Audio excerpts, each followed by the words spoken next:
Welcome to the Aaron Harber Show. My special guest, the former Attorney General of the United States, Eric Holder. Eric, thanks for joining me. All right, thanks for having me. I'm glad to be here. My pleasure. So right now, one of the things you're doing is chairing the National Democratic Redistricting Committee. Right. Tell me about the organization and what you're trying to do. Yeah, the NDRC was formed in January of 2017 to try to ensure that the redistricting process that this nation will go through in 2021 is done in a fair way.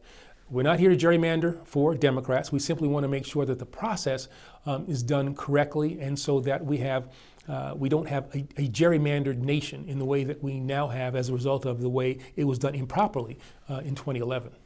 So in 2011, of course, Republicans controlled a lot of the state houses, which in many states is where redistricting is done or is approved. Tell me about what they were able to accomplish from their perspective. And what the problem with that is. Yeah, it's interesting. Princeton did a study and said that the gerrymandering that Republicans did in 2011 was the worst gerrymandering of the last half century.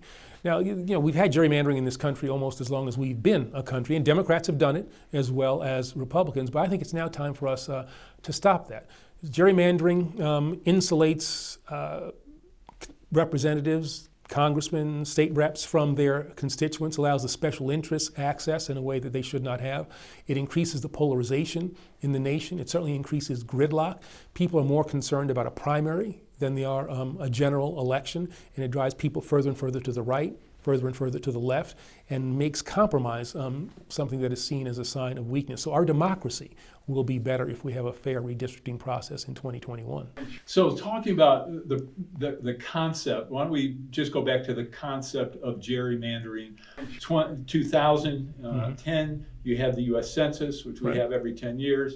The year after, that's when redistricting of congressional districts is done. Redistricting typically of state house and state senate races are done, or districts as well. Talk about what actually gerrymandering is. Yeah, gerrymandering is first done, most importantly at the state level, and that's why people need to focus on these state level races. The state legislatures are typically the ones that actually do the line drawing. And gerrymandering is just making sure that you draw lines in such a way that you minimize the power that the other party has and give the party that is doing the line drawing disproportionate amounts of power.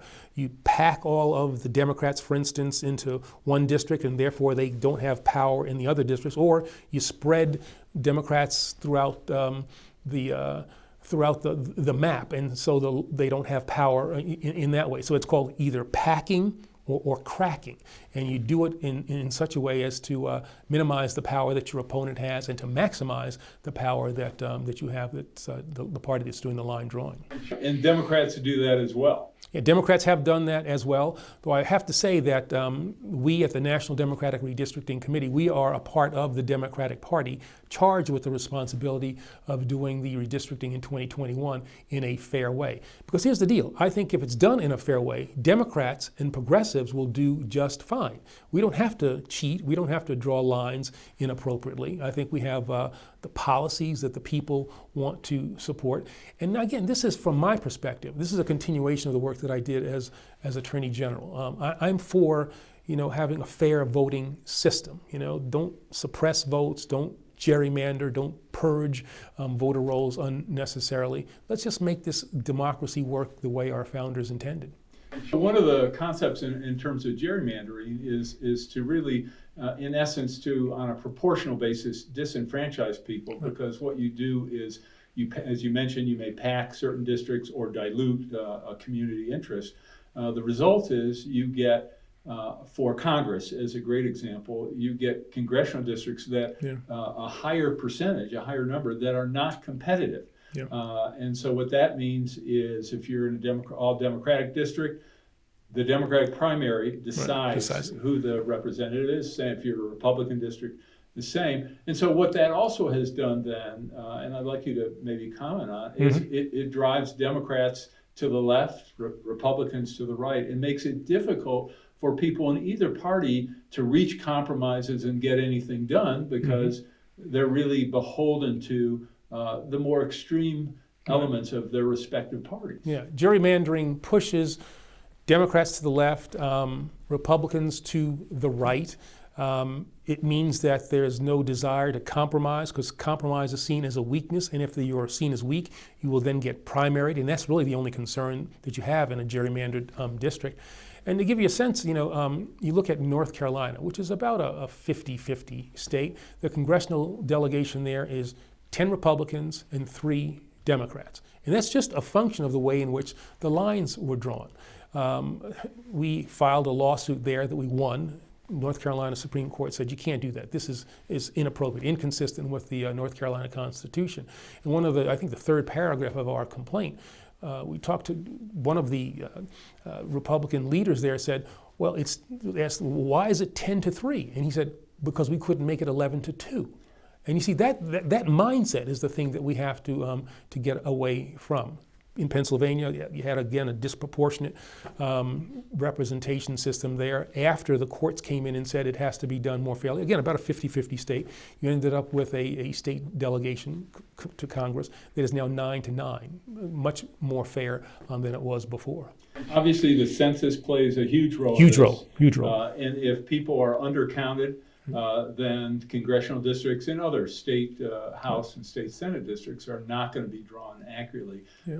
How do we address that challenge going into the 2020 use of the 2020 census for the first elections that this will apply to? But also, I'd like your comment on, I don't see the general public focused on the issue of fair districting, fair redistricting. I don't see the general public focused on issues of gerrymandering. I don't see the public that focused even on the census issues. So talk about those issues. I've asked you only 7 questions. And what can we do? Yeah, no, I think that the point you make is a really good one. People's consciousness in this nation has to be raised about the importance of, first, the census, because that comes first, and then about the redistricting process. When you say census and redistricting, people's eyes glaze over, they don't quite understand it, but then say, well, here's the deal. If you care about a woman's reproductive rights, if you care about sane gun safety measures, if you care about protecting the right to vote, if you care about climate, if you care about health care, all those things are intimately involved with, inextricably bound up to the census and inextricably bound up with the redistricting process. You can't have a fair redistricting process unless you have a fair census. We have to count as many people as we possibly can, because it not only affects reapportionment and redistricting, it also affects how $900 billion in federal aid gets distributed for every year. Yeah, every year. And that's on the basis of the census. And that's for infrastructure, for education, for where even private industries locate. They look at census data to decide where they're going to put new offices. And so making sure that you have a full count is really kind of critical to our functioning democracy, but also for people's private interests as well. But people, you're right, do not necessarily focus on this because they don't understand how these processes impact their lives on a day-to-day basis, and they do. And so one of our jobs is to raise people's awareness of how important these processes are and to get them more involved in it. In Colorado, it's really interesting because you do have political operatives trying to suppress those numbers. Right. But at the same time, from the perspective of the welfare of the entire state, you really want to maximize those numbers because Colorado happens to be on the cusp of getting an 8th congressional district. Exactly.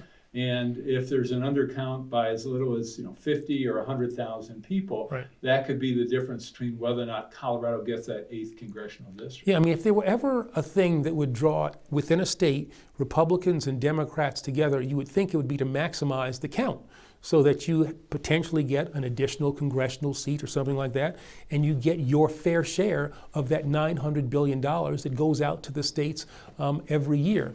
And yet, you will see representatives of at least one party try to suppress the vote count, which is counterproductive. But now if you talk to people at the county level, mayors, they are, Republicans as well as Democrats, they are ones who want to make sure that they maximize the count because they're the ones who on a day-to-day basis have to use that money to provide services to the people of the cities that they govern. They know, they see those dollars. Sure. I mean, and it's by census tract within their city, within their municipality, within their county or whatever. What about the Supreme Court's decision not to take on the partisanship issues, not to take on gerrymandering? I assume you weren't surprised at that, but I assume you also were disappointed. Disappointed, not surprised by what the Supreme Court did there. And I think that is the third case that the Supreme Court has done with regard to voting that will be seen by history as extremely bad for our democracy by this Supreme Court. First, Citizens United allowing dark money into our system. The Shelby County case that gutted the Voting Rights Act, and now this partisan gerrymandering case. The Supreme Court, I always thought of as the guardian of our democracy, and what they have done is allowed the special interests access to the system and forgotten that they are the ultimate protectors of the people. So it is not only that partisan gerrymandering decision, you have to look at it also in conjunction with those other two decisions. And this, I think, will be seen as a stain on the history of the Supreme Court. For information on how to help promote civil and mutually respectful discourse and support expansion of the distribution of our programs, please email info@harbertv.com. I'm Aaron Harber, host of The Aaron Harber Show. I very much would like to hear from you about the program, so please send me an email with your thoughts. You can suggest what topics I should cover, what guests I should invite to be on the show, or even what specific questions you would like me to ask. This is your program, so send your suggestions to aaron@harbertv.com. I promise to personally read every one, so email me today. And most of all, thanks for watching. The Aaron Harber Show may be viewed 24/7 from any location in the world. www.harbertv.com. When I've had the U.S. Supreme Court justices on the show, all of them, regardless of where they are on the court, would argue, and I know you've been told this by them directly yourself, we're not political, we don't make political decisions. But in reality, they do. I mean, Bush versus Gore, certainly a 5-4 political decision. Correct me if I'm wrong.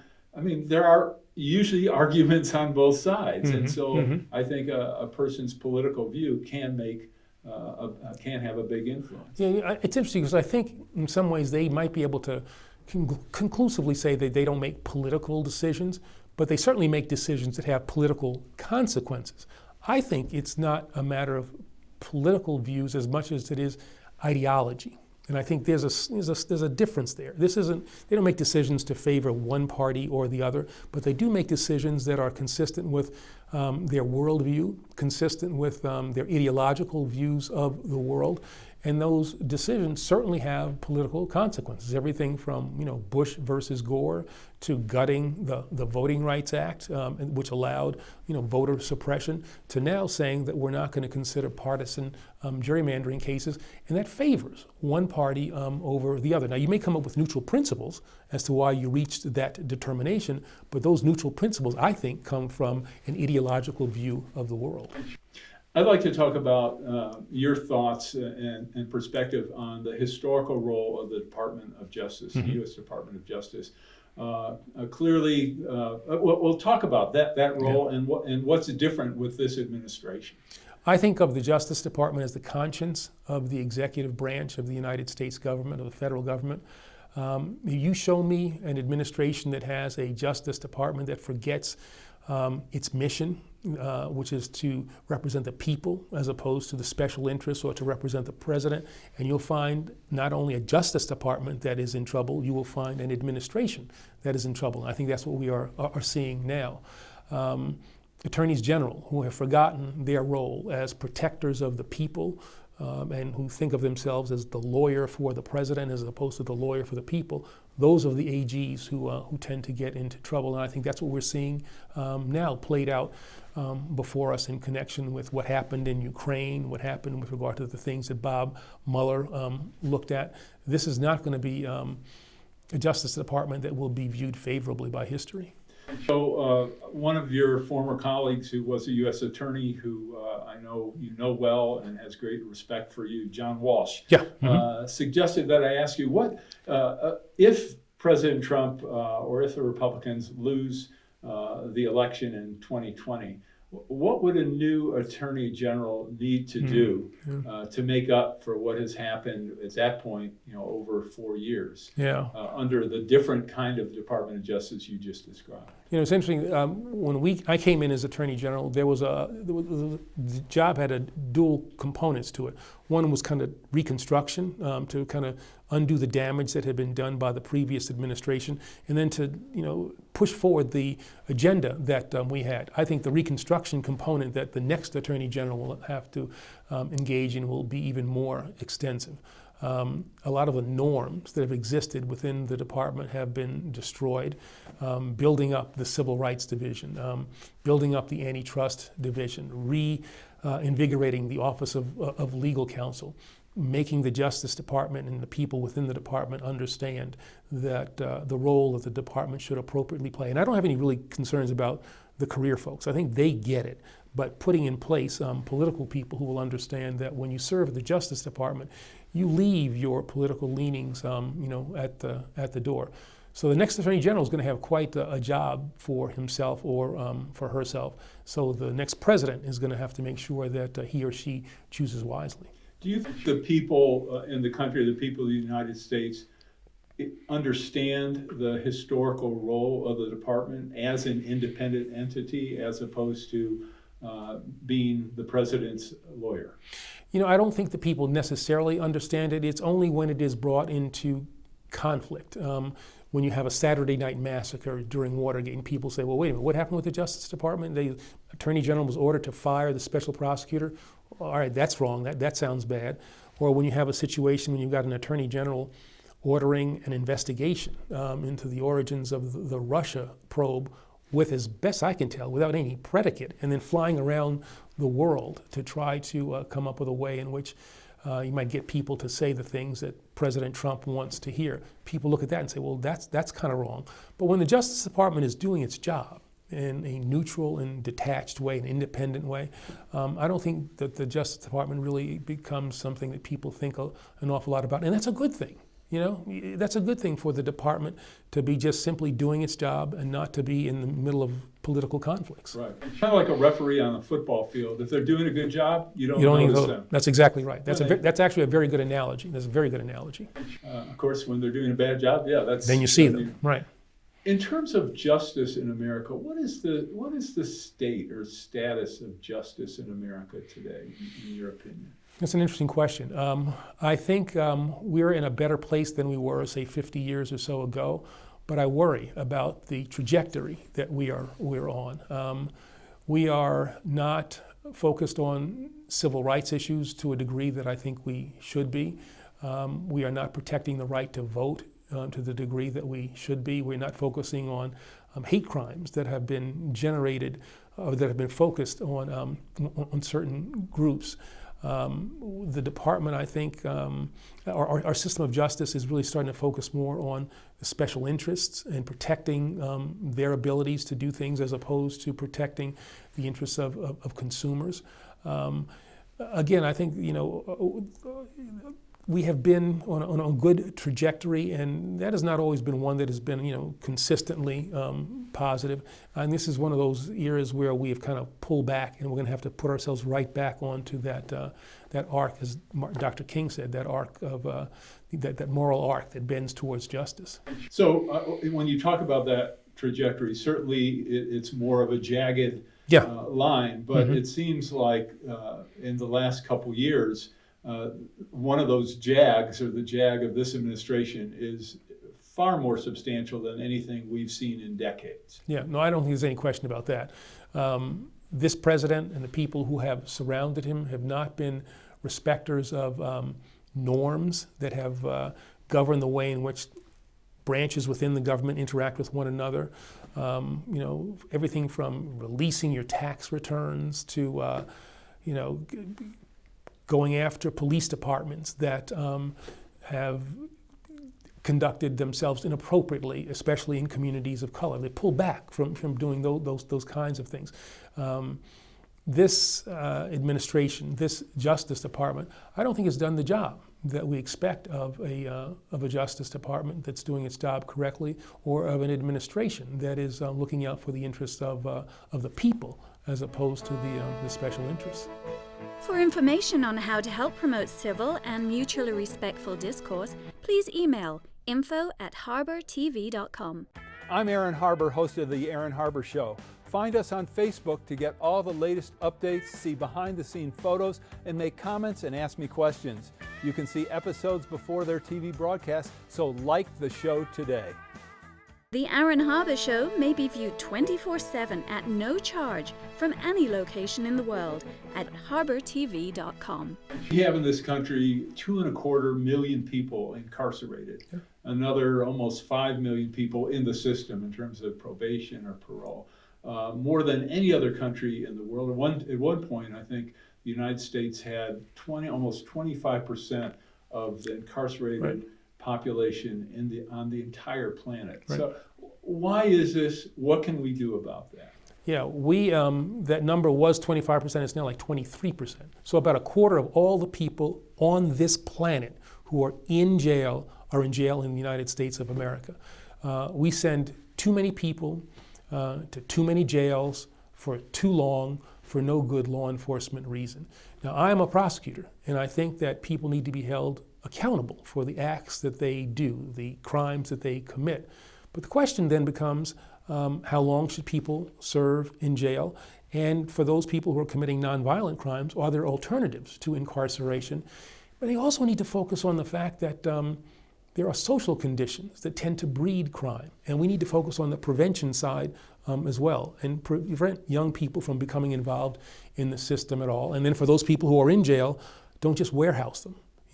Deal with those social deficits that they have so that when they leave the system, they might have a better chance at being productive citizens. We don't do that. We have a kind of reflexive way in which we look at a person who commits a crime and just think, well, let's give them the maximum amount of time and then let's just forget about them. And then put them back in the same situation from which they came and expect a different result. Doesn't work that way. I would, we've talked about partisanship. I would guess a common thing among most, if not almost all Americans, is that I think everyone wants a legal system, a system of justice that's fair to everyone. And they don't want it to be biased against those, for example, who can't afford a high-priced attorney or whatever. What's your sense of that, and how do we get there? Yeah, I think that's right, that the American people want to have a fair system of justice, and in too many places we don't have that. Too many people don't have access to good lawyers, good representation. In many parts of the country, people are forced to make life-changing decisions without a lawyer at all. Now everybody has a right to have a lawyer when you're faced with a crime, when you're charged criminally. And yet, if you're in a landlord-tenant dispute, if you're in a child custody dispute, civil matters, people all over the country are in court with a judge, and these cases are decided without representation. I think that there needs to be a civil analog to that which we have on the criminal side, so that everybody who goes into court for really important matters has the right to have a lawyer with them. One of the aspects I'd really like your take on is the fact that law enforcement officials across the country are aware of studies that address bias, especially bias against people of color. And there's often lots of training and things like that to address that. Why do we continue to see these fatal police shootings, or maybe sheriff deputies, whatever, law enforcement shootings, where someone is, for example, running away from an office? What's going on? And I know that the vast majority of law enforcement officers act properly. They want to do the best. They're there to serve their community. But why do we keep seeing so many of these instances? And what can we do about it? Well, I think it's important to start at the beginning, which is to say that the vast majority of people who serve in law enforcement do so honorably and with well intentions and with good results. But we also have to understand that people in law enforcement are just like the rest of us. They carry racial baggage with them, implicit biases with them. But unlike the rest of us, they have the power of the state, and they can, guns and other methods, take people's lives. And so I think implicit bias training is a critical thing for anybody who is in law enforcement. We have to have ways in which we bring communities of color, especially, together with people in law enforcement, so there's a needed trust there. You know, it's hard to demonize somebody or hard to demonize a community if you know people or if you know that community, and having just meetings where people get together with you know, the local cops to talk about, you know, issues. You get better policing, you get more fair policing, you get safer neighborhoods. So, you know, dealing with implicit bias, having better training, having better community relations, I think that's the way to get us to a better law enforcement component. I don't know if you're familiar with Professor Jennifer Eberhardt's book, Biased. But one of the, I'll try to share it with you at some point, but one of the interesting studies in it shows that when police, even if they have racial bias, are trained in terms of how they should react in certain situations, that training can overcome that bias. Yet they still can be biased, but they're training. So, you know, I was just fascinated. She's been I'll send you And I think that doesn't surprise me. I mean, this emphasis on training is something that we tried to push when I was the Attorney General. And it's something that I think this administration has pulled back from. And at the end of the day, that is not good for people in law enforcement. It makes their jobs more dangerous. It makes them less successful. If you've got good relationships because the training has fostered them, people are more likely to, you know, share information, to get at the bad guys, more likely to render good verdicts in jury trials. So it's a win-win for everybody if certainly people in law enforcement go through this bias training and then use of force training, you know, de-escalate. The first reaction to somebody, I mean, you have to protect yourself. And my brother's a former police officer, and I never wanted to see him hurt. But the first reaction shouldn't always have to, maybe sometime has to be, but think about, are there ways, less than the use of lethal force, where a situation can be de-escalated? I want to, looking back on your career as Attorney General, can you think of something that you didn't do or did do, something that you didn't do that you wish you had done, right, or something that you did do that you wish you hadn't done? The didn't is easy. I think about the massacre at Sandy Hook Elementary School in Newtown, Connecticut. Went up there 4 or 5 days after the shooting and saw just horrific things, just horrific. Talked to the crime scene search officers and the first responders. I left there in tears, they were crying. And the thing that we were unable to do was to convince the nation that we needed to put in place sane gun safety measures after those little angels were murdered. That was the worst day I had as Attorney General, and I think that I failed along with other members of the administration in getting the nation to pass some realistic and some good, some just sane, gun safety measures. I think if the American people had been with me on that tour of that classroom, that they would have demanded the kind of change that we were pushing for. Now, on the positive side, that's almost like asking me, which of my 3 kids do I like the most? But I think I'm proud of the fact that we brought terrorism cases in civilian courts, proud of the work that we did when it came to protecting the right to vote.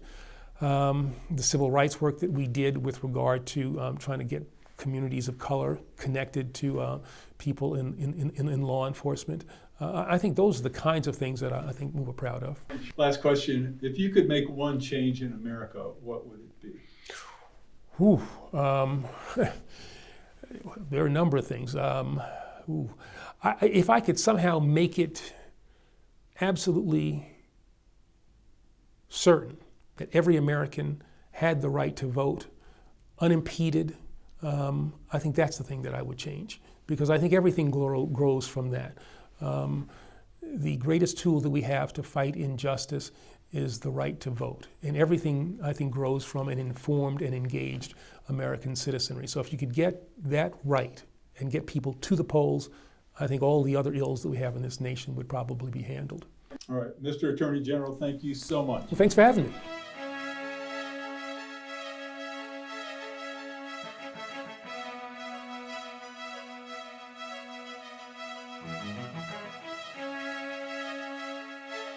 Please contact us. We want to hear from you. And thanks for watching.